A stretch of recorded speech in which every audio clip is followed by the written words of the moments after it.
Olá, meu nome é Camila, sou professora no Colégio Logosófico, Unidade Cidade Nova, em Belo Horizonte, e vou apresentar para vocês o meu trabalho sobre recursos da pedagogia logosófica na correção da criança. Esse trabalho tem como objetivo apresentar alguns desses recursos como instrumento importante na formação de seres mais conscientes do que fazem, do que falam, do que pensam, do que sentem. Apresentam também algumas técnicas oferecidas pelo autor da logosofia para uma correção mais edificante da moral do ser humano, ensinando a serem conscientes dos seus pensamentos e de suas atitudes. Eu sou professora de Educação Física das turmas da Educação Infantil do Colégio Logosófico. E nossas aulas são aulas muito divertidas, são momentos prazerosos e as crianças sempre gostam muito. Mas ao longo do trabalho, ao longo do ano, o comportamento de uma criança me chamou a atenção. Ela se mostrava resistente em realizar as atividades propostas e apresentava dificuldades em cumprir os combinados. E esse comportamento se repetia com uma certa frequência. Claro que alternava com momentos de muita alegria, de muito interesse pelas aulas, mas os momentos de correção eram frequentes ao longo das nossas aulas de educação física.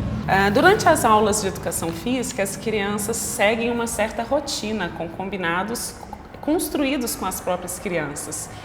E logo que chegava na quadra, essa criança se recusava a cumprir esses combinados. Então, com o intuito de conversar, de fazê-la pensar, de ajudá-la a pensar sobre suas atitudes, eu procurava conversar ali com ela para entender os motivos e buscar as possíveis soluções para aquele comportamento. Mas eu percebia que essas conversas não estavam surtindo efeito, porque a criança se mostrava cada vez mais arredia e mais resistente às observações. O primeiro conceito trabalhado com essa criança foi sobre pensamentos. Eu busquei mostrar para ela que existe também um mundo interno dentro de cada um de nós e que é preciso conhecê-lo. E que nesse mundo interno estão variados pensamentos.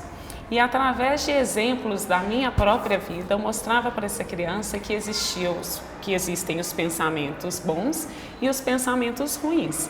Ao longo das nossas conversas, que não foram poucas, foram muitas, essa criança conseguia identificar alguns pensamentos ruins que estavam presentes no mundo interno dela também, como, por exemplo, a desobediência e a irritabilidade.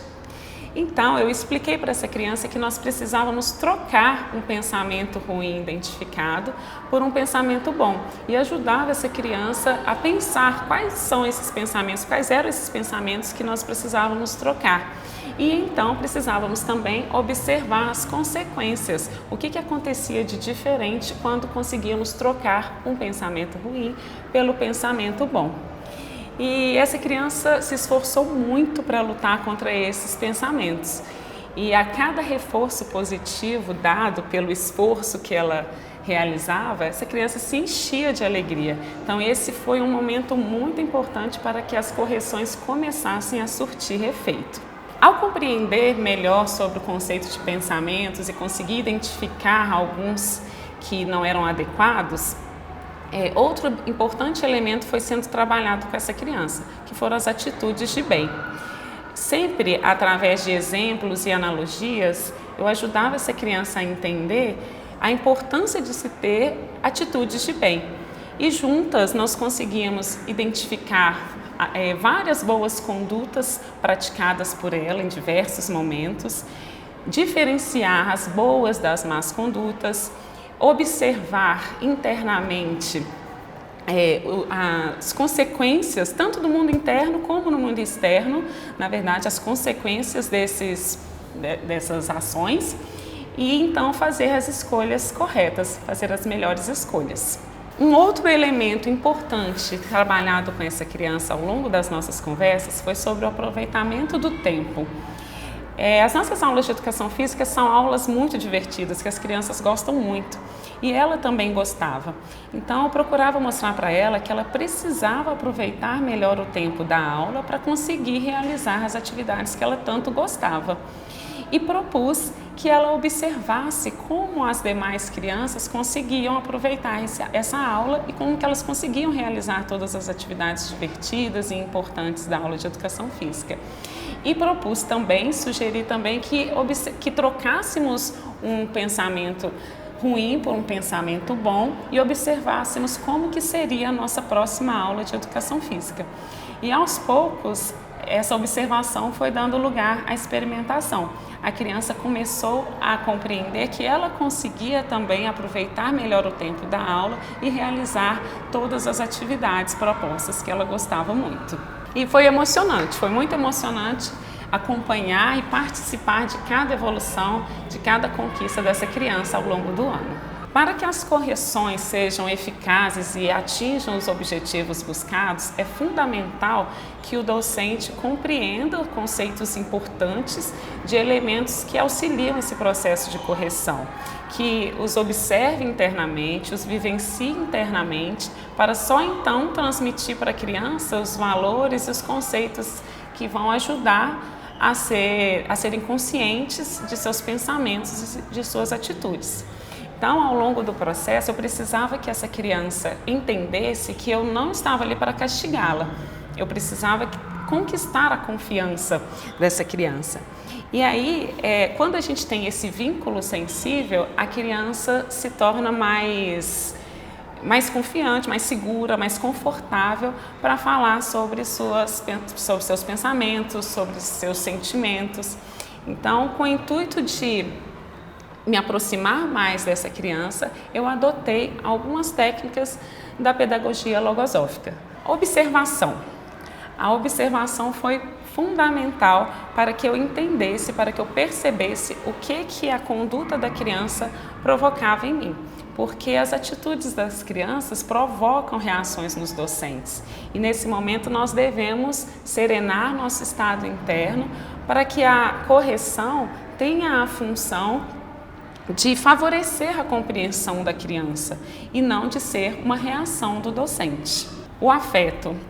O afeto foi fundamental nesse processo e esteve presente em todos os momentos. O afeto é o amor com consciência, é o carinho que eu tenho por essa criança que vai permitir que eu atue da melhor forma, né? Buscando atender às suas necessidades. Então, muitas vezes, no momento de correção, é preciso colocar uma energia a mais para que a criança consiga compreender o que ela fez de errado, compreenda o que precisa mudar, o que ela precisa aprender. E as crianças pedem por limites. Então, junto com essa firmeza, junto com essa energia, o afeto deve estar sempre presente, que é o que o autor da logosofia denomina enérgica doçura. E o afeto esteve presente em todos os momentos. Eu recebi essa criança com o meu maior sorriso, com o meu melhor abraço e mostrava diariamente para ela como eu gostava dela e como ela era importante. E eu percebi que esse carinho era recíproco. Existia ali um vínculo de amizade entre nós que favoreceria muito esse processo de correção. Momento oportuno. Esse foi outro elemento muito importante, outro recurso muito importante adotado durante esse processo de correção. Eu passei a perceber qual que era o momento oportuno de conversar com essa criança sobre as suas atitudes.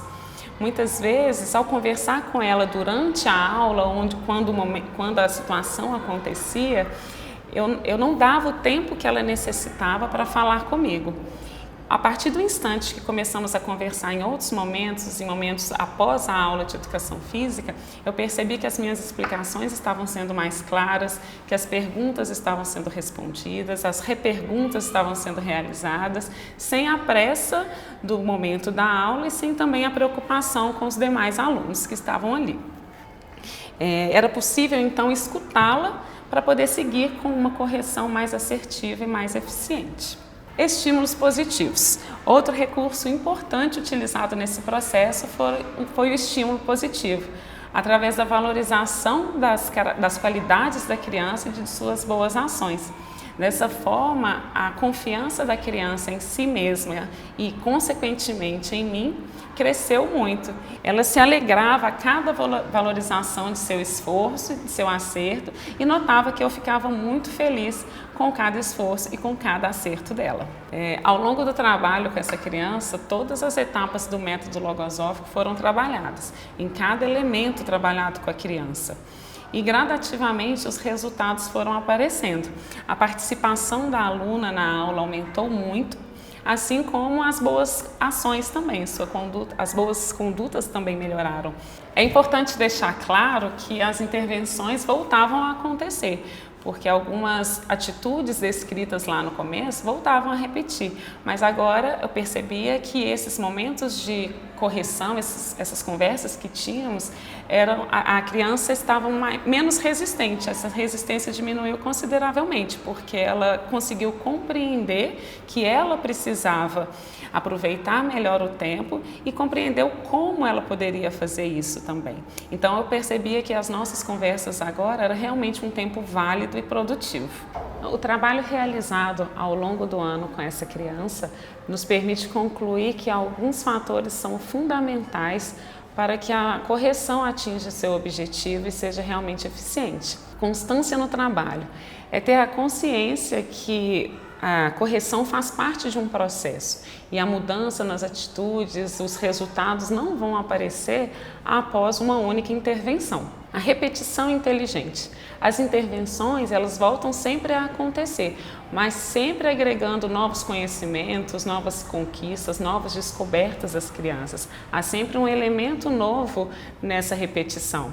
E temos que repetir também as boas condutas, as boas ações, para que possam se firmar. E a valorização dos acertos, porque traz confiança para a criança, colabora para que ela perceba que exista dentro de si elementos, valores, sentimentos nobres que a tornam capazes de ter atitudes de bem e despertando assim o querer mudar para ser melhor, que é o grande objetivo da correção. Muito obrigada e até mais!